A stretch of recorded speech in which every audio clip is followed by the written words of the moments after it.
Buenas tardes.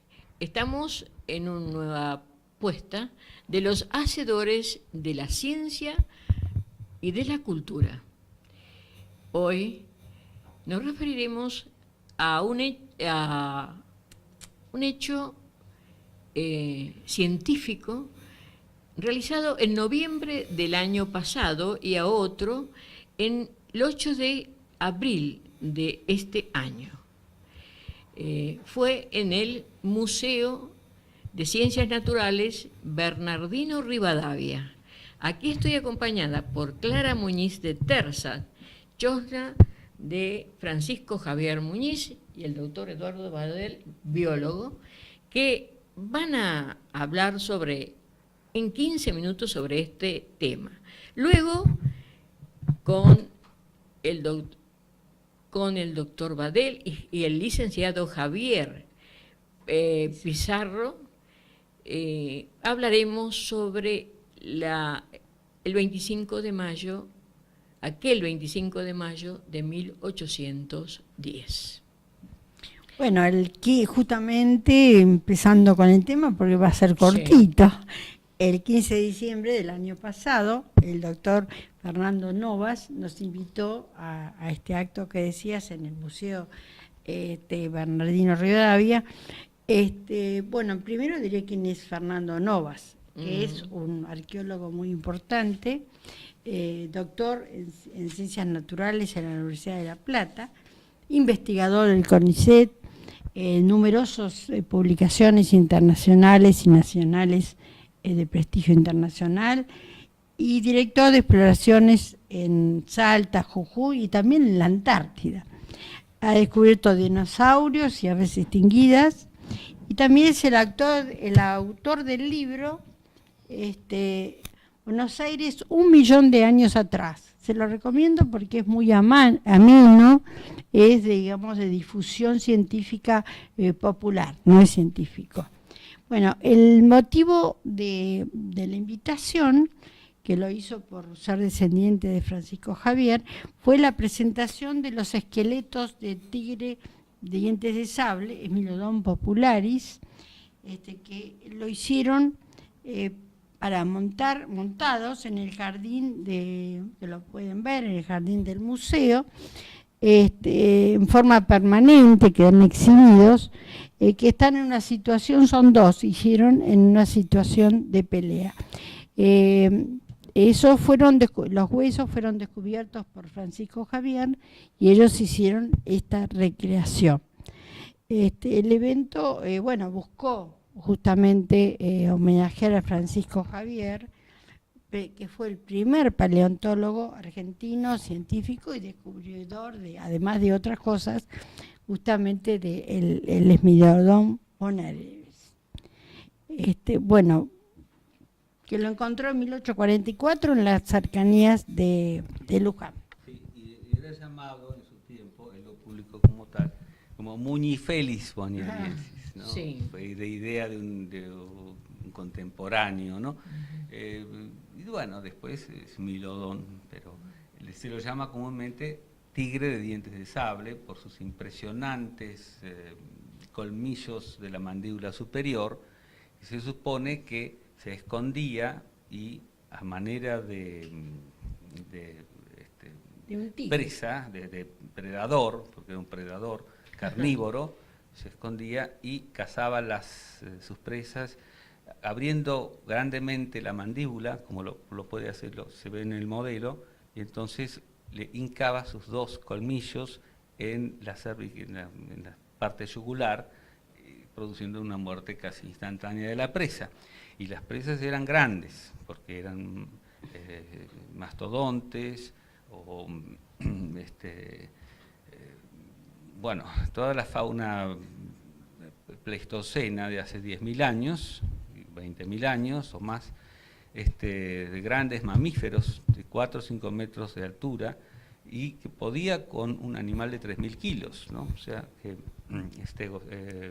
varios animales cuyos nombres científicos ahora no me vienen a la cabeza, pero que son de dominio público, como el megaterio, era presa fácil de ese carnívoro, ¿no? Porque Era casi todos el eran felino herbívoros. más grande de depredador de ese momento, sí. Y este libro, que bueno, nuevamente lo muestro a la cámara, que es Buenos Aires, 1.000.000 de años atrás, del doctor Fernando Enovas.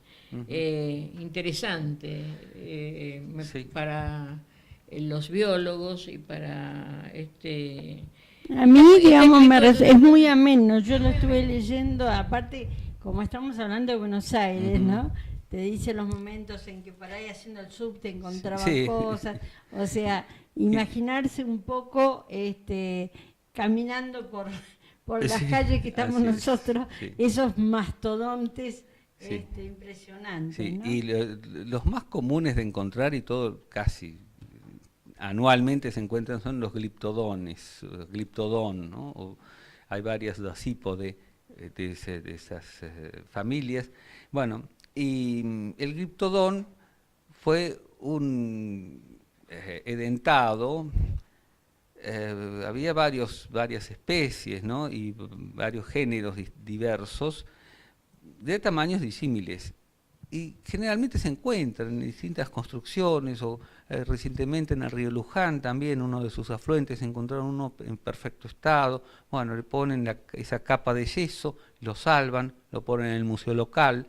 Bueno, ya no hay novedades en general respecto a los gliptodones, y el museo tiene miles, y en el exterior también, ¿no? Porque eran tan abundantes como los peludos actuales, digamos, o los armadillos, ¿no? Pero de un tamaño descomunal. Era otra familia, que se extinguió, y Ameguino tiene toda una teoría de por qué se extinguieron, ¿no? Bueno, pero no vamos a entrar en eso. Bueno, también estos, como van a estar mucho tiempo a la intemperie, están hechas en resina de poliéster para soportar las inclemencias, ¿no? Cuando pasan por la calle nomás lo pueden ver. Ese día tuvimos, en noviembre, Sí. el gusto de conocer a todos los investigadores y todos los que habían actuado, ¿no? En la reconstrucción de ese, que son bastante impresionantes, Sí. ¿no? Si sale uno de las calles de acá, nos vamos a ir, como ha puesto el doctor Nova, que no, aquel obelisco con Sí, una serie de de estos. bichos.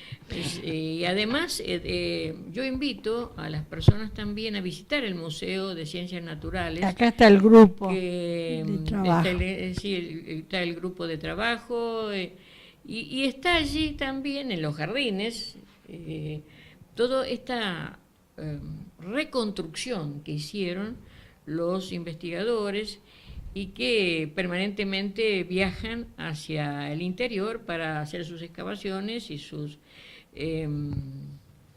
y encontrar, bueno, una serie de estos nuestros primitivos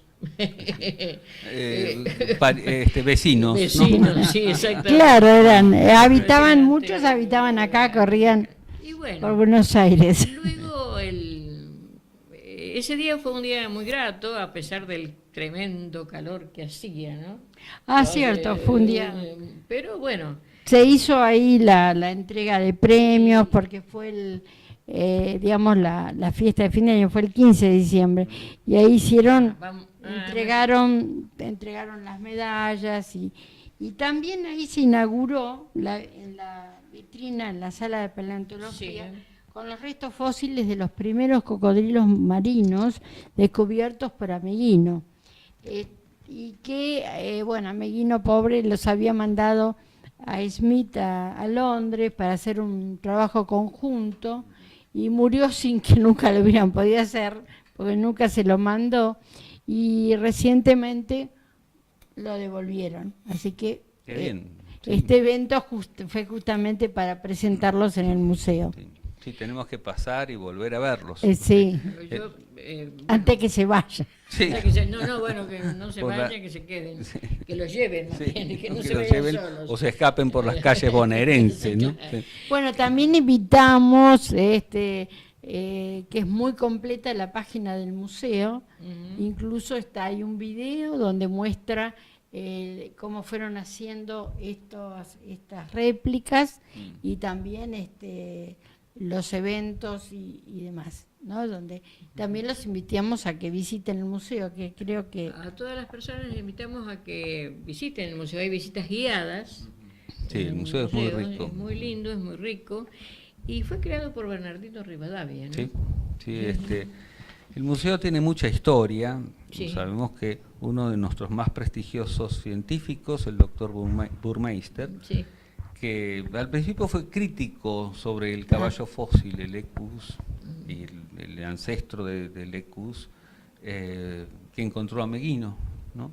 Y que encontró Muñiz, justamente, y fue a Meguino quien lo convenció, porque él era un prestigioso científico, y bueno... Ya había puja con Ameguino, pobre. Claro, bueno, Y porque bueno, siempre Burmeister empuja. tenía una escuela europea, ¿no? Era mayor que Ameguino. Era mayor, bueno, un hombre de académico, con apoyo político.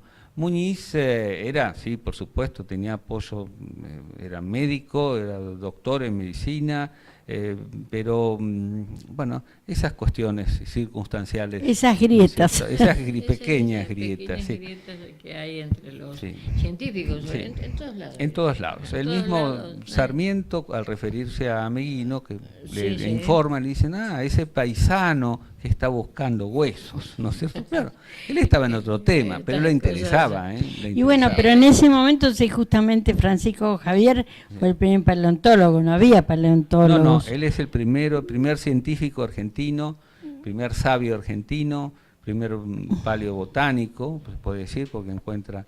O sea, es el primero de muchas cosas, el primer infectólogo argentino, porque los otros eran del protomedicato, o qué sé yo, otras cosas. No. Sí, claro. Sí, él se fue puede un- decir. un hombre, ¿no? Tiene Y la justamente vacuna. por tener ser tan polifacético Sí. en el otro evento que ahora Uno vamos a puede decir. tomarlo desde varias partes, Sí, a sí. Muñiz, ¿no? Sí, De sí, varios de Muñiz. sus... Y bueno, y el 8 de abril, que se cumplía el aniversario del fallecimiento del doctor Muñiz, justamente en la epidemia de fiebre amarilla de 1871, ¿no? Él vino a ayudar, ya siendo un hombre en edad avanzada para la Sí, época. sí. Bueno, y falleció, por eso se hizo también un evento en la que cada uno, hablaron varias personas, entre ellos Badel, sobre... Bueno, a mí me tocó la tercera ponencia, pero primero habló el director del Museo Bernardino Rivadavia, y después Pablo Tobaro. el doctor Pablo Tobaro, que gentilmente nos invitó al evento. Después habló el doctor Fernando Novas, después habló el doctor Marcelo Toledo. Marcelo Toledo. Sí. Toledo. Koch, que es geólogo. Sí, y también habló Mariano Bond sobre Muñiz paleontólogo, una charla muy interesante. El último fui yo, que habló sobre el costumbrismo en Muñiz y como primer zoólogo argentino. Entonces me referí bastante al ñandú y a la vaca ñata. La vaca ñata tan requerida por Darwin, Esa ¿no? vaca ñata, ¿no? Y también, perdón, la doctora Teresa Merino. También, bueno, También, por yo supuesto. ¿Cómo hablé no? sobre la parte médica Sí. del doctor Sí, ¿cómo? Muñiz. Acá está la doctora. La que suscribe, ¿no? Sí, sí, Este, habló hablé sobre esa como médico, ¿no? Y que además haber trabajado en el hospital que lleva su nombre, ¿no? Un hombre de Así tanto es, sí, prestigio, que de nos ha tanto dejado prestigio, tanto sí. Francisco Javier Muñiz, ¿no? Y bueno, ese día fue otro de los homenajes para recordar a estos hombres que hicieron tanto y que poco se lo recuerda y que poco se sabe de ellos. Sí, sí, sí, muchos científicos quedan en el olvido, Sí. pero Muñiz tuvo buena prensa en su época, después fue rescatado por Sarmiento Sí. y después en las décadas posteriores por muchísimos intelectuales como Alberto Palcos, bueno, y otros. Y también por Teresa Merino, que siempre Más o menos. en los Sí, días sí. de hoy... Diga el nombre del Teresa- hospital. Así Y he su- tenido haber trabajado allí durante 23 años y el lugar que lleva el nombre de este prestigioso científico, ¿no? Y bueno, ahora el director Pablo, vamos a pasar al otro bloque y le decimos muchas gracias, Clarita. Gracias a vos. Por habernos invitado, por haber hecho No, muchas gracias. Y vamos a recordar el 25 de mayo y a quien se agrega a después de un espacio, al licenciado Marcelo Javier Pizarro.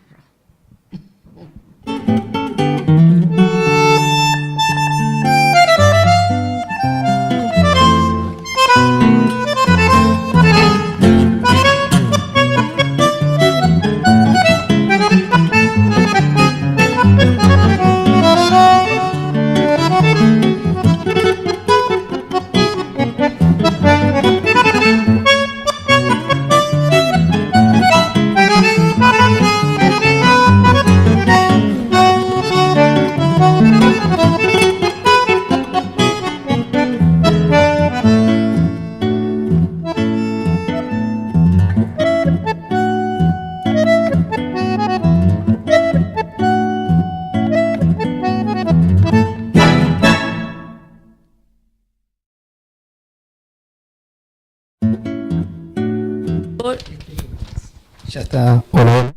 ¿No? Ahora comenzamos, presento, bienvenido Marcelo Javier Pizarro, me acuerdo de tu nombre, eso es importantísimo.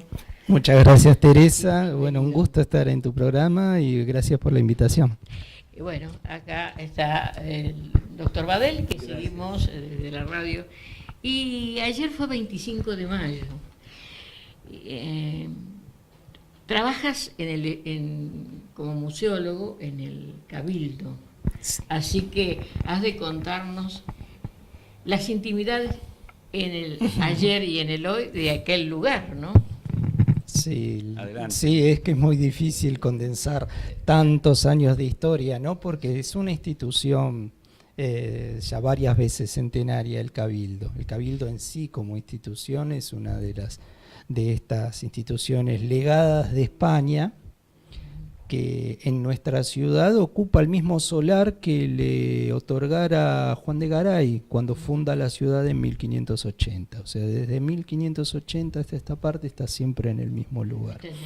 Así que es la institución civil más antigua que se conserva y en la cual, bueno, tiene un valor simbólico notable para todo nuestra argentinidad, como quien dice, ¿no? Así que el museo fundamentalmente se divide en la actualidad en tres tipos de temas. Sí, sí. Un tema que ha sido la etapa colonial que hemos vivido, colonial, virreinal, una etapa de las invasiones inglesas, que es muy breve, pero que es fundamental para lo que viene después, que es el periodo de Revolución de Mayo e Independencia, ¿no? Así que de estos tres periodos podemos encontrar testimonios materiales, que son a los que nos dedicamos nosotros los museólogos, o sea, las distintas ciencias tienen sus distintos objetos de estudio. En el caso de los museólogos son estos testimonios materiales o inmateriales que han quedado y que nos dan cuenta de este periodo, ¿no? Esto es muy importante recalcar porque tiene que ver con un activo compromiso que la sociedad asume en ese tiempo que le toca, ¿no? Nosotros reivindicamos este periodo emancipador, digamos que festejamos a través de estos símbolos que han sido creados y los venimos sosteniendo, ¿no? Así como, bueno, Sí, vienen sosteniéndose en distintos espacios. Ayer, por ejemplo, había una cola enorme, ¿no?, de gente para entrar. Fue un día que... Sí, alrededor de 11.000 personas en un solo día. El 25 de mayo. El 25 de mayo. Sí. Y además, yo a la pirámide de Mayo le saqué una foto, ¿no? Es preciosa. Bueno, tu foto. ¿cuándo se inauguró esa pirámide? Bueno, esa pirámide se construyó para conmemorar el primer aniversario de la Revolución de Mayo. Es decir, fue inaugurada el 25 de mayo de 1811 y fue hecha en ladrillos de barro, la primera, que hoy en día está dentro, barro cocido, ¿no? Hoy en día está dentro, en el interior de la actual pirámide de Mayo, porque no se quiso enajenar, porque las fiestas mayas que prosiguieron a todos los años sucesivos, después de la Revolución, fueron muy importantes. La gente se vestía, las chinas y las señoras, se vestían de celeste y blanco, ¿no? Con vestidos con bandas celestes y blancas, ¿no? Era muy típico eso, en las provincias de acá, ¿no? Las criollas, bueno, para festejar, y en los balcones y en las balaustradas se decoraba la ciudad con escarapelas, con cintas celestes y blancas, ¿no? Eso era muy típico, y se continuó con la tradición de las fiestas mayas, que era una semana de festividades, durante muchos años, y después cuando vinieron otros eventos políticos sociales bastante agresivos, se fue perdiendo esa tradición, porque era peligroso estar por la Plaza de la Victoria, ¿no? Primitivo claro. nombre. Sí, era como bien dice Eduardo Adel, una fiesta popular muy con fuegos de artificios, con juegos del palo enjabonado, era una fiesta. Una fiesta alegre, una fiesta, por eso cuando en el gobierno, creo que de Alfonsín, bueno, no recuerdo qué gobierno, se empezó de nuevo con la tradición del chocolate caliente. Y yo fui a la Plaza de Mayo, al Cabildo, a tomar chocolate caliente, como se hacía hace muchísimos años, ¿no? Después no sé ahora. Bueno, se ha hecho, locro, solo que se ha hecho el café con leche, el café, el chocolate con churro. Se hizo a través, bueno, de unas gente que viene todos los años a preparar el chocolate. Qué bien. Lo tomaron para así eso de servir a cientos de personas. El chocolate con un churro. Y digamos que también esas tradiciones tratan de no perderse, ¿no? Y esa semana, bueno, tiene que ver con esos días que vivió la población allá por 1810, desde que el virrey informa al pueblo que España ha caído en poder de los franceses, y el pueblo enseguida nomás ya le pide un cabildo abierto, que estos cabildos abiertos era una de las maneras que tenía el pueblo de, digamos, pedir a las autoridades y organizar esta vida de la ciudad, porque el cabildo básicamente era eso, era la casa cabildo y era una cárcel, o sea, la cárcel funcionaba dentro de esta institución o al servicio también de esta institución, o sea, el cabildo fue el organizador de la ciudad y la cárcel de la ciudad. Y la cárcel de la ciudad. ¿Era cárcel de hombres y de mujeres o era cárcel para los...? Sí, pero principalmente hombres. Principalmente hombres. Digamos que principalmente hombres. Las condiciones en las que estaban siempre fueron, hasta fines del siglo XIX, fueron muy precarias, en las que estaban los presos. Hay muchas narraciones con respecto al estado en el que se encontraba la cárcel, ¿no? En sí hay algunas anécdotas que son hasta graciosas, si se quiere, porque en un principio funcionó, solo tenía una planta el cabildo, fuera modesto, entonces funcionaba en una habitación, estaban los presos, en la otra habitación funcionaban los cabildantes, y estos cabildantes poseían una ventana que daba a la calle, entonces la gente pasaba y escuchaba las conversaciones. Imagínense lo que sería que de un lado con la gente que pasaba se escuchaban las conversaciones y del otro lado tenían a los presos haciendo otro tipo de ruido, con lo cual digamos que eso, con el tiempo y con la construcción de este edificio, que pasó por diferentes modificaciones, periodos de construcciones y periodos de destrucciones. Estuvo en la década de 1930 casi a punto de desaparecer. Claro, por la apertura de la Avenida de Mayo y Querían- las diagonales, Y las ¿no es cierto? diagonales. La diagonal norte, Claro, claro. que le quitaron un ala por un lado, otro ala por el otro. Esas dos arcos son fundamentales para el equilibrio del edificio, Sí.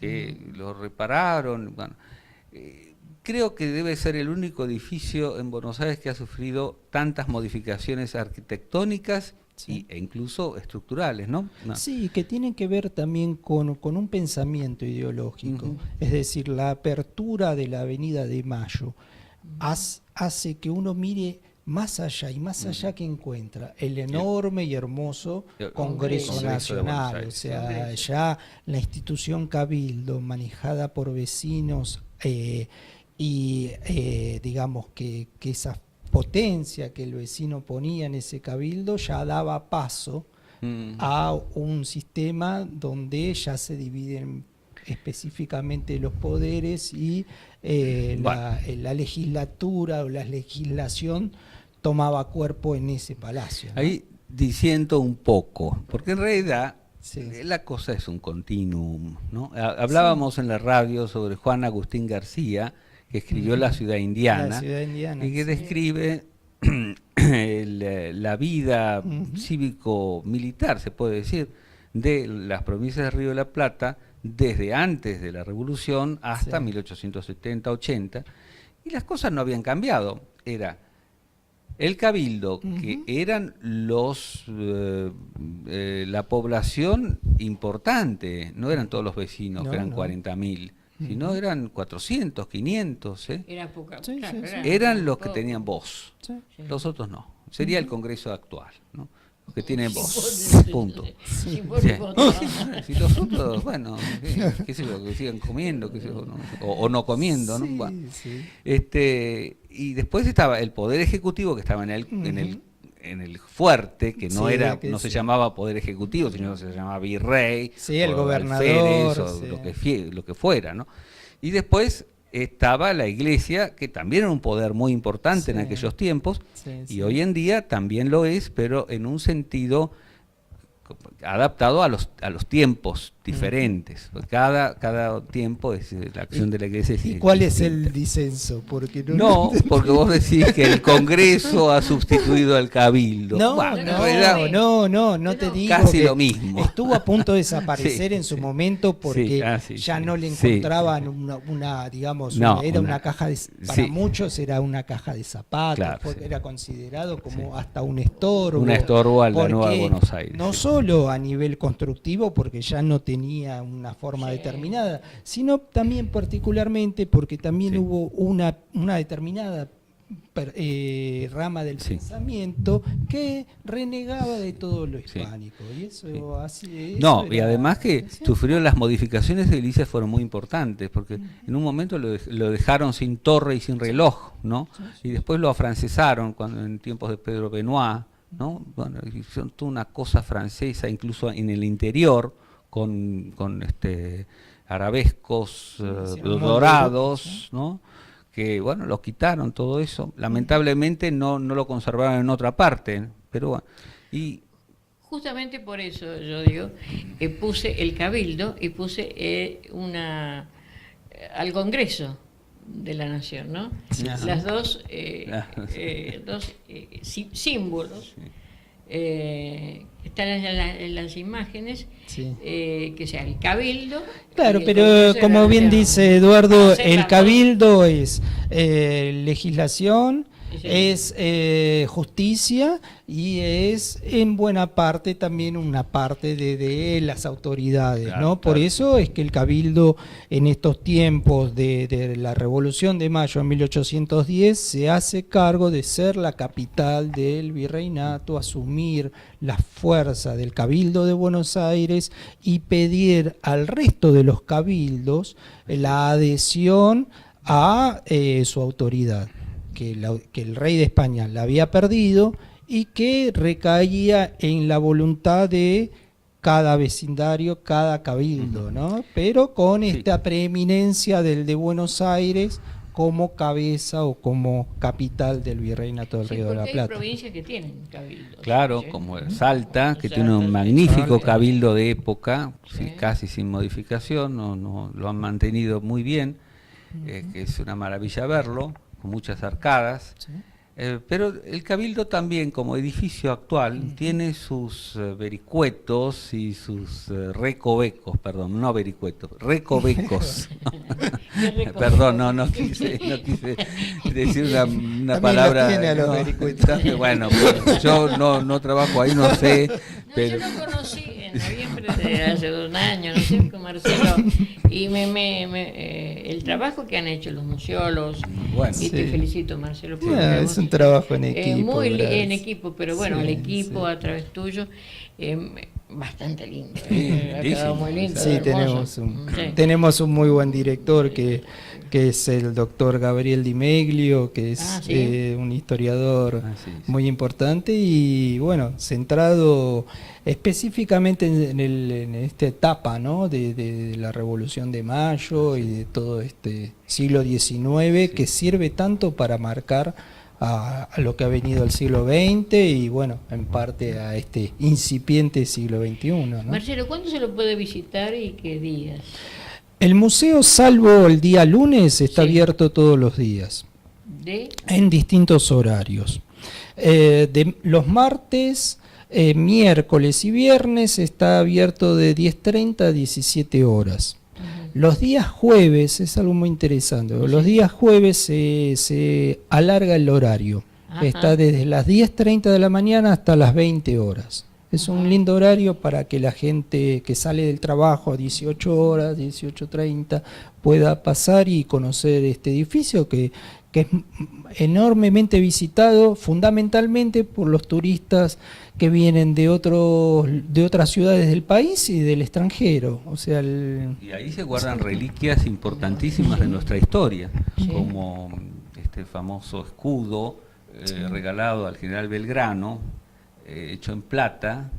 y esa que es la de Potosí, que la está de en Potosí. la de Potosí está en el Museo Histórico Nacional. Ah, lo Nosotros mudaron. tenemos la placa de Oruro. La placa de Oruro. La placa de Muy Oruro bien. tenemos Muy bien. nosotros. Esas cosas. Así que bueno, les agradecemos. Sábado y domingo estamos. Muchísimas constantemente. gracias. por Gracias a venir, vos, gracias Eduardo. Gracias a vos, Marcelo, gracias Eduardo, Gracias por esta conversación y recordar al 25 de mayo. Y los voy a volver a convocar, y así voy cerrando ya, para los 200 años del 9 de julio. Ni más ni menos. Un honor, gracias. Así que con gusto los tendremos acá. Será hasta el próximo jueves y tengan ustedes muy buenas tardes.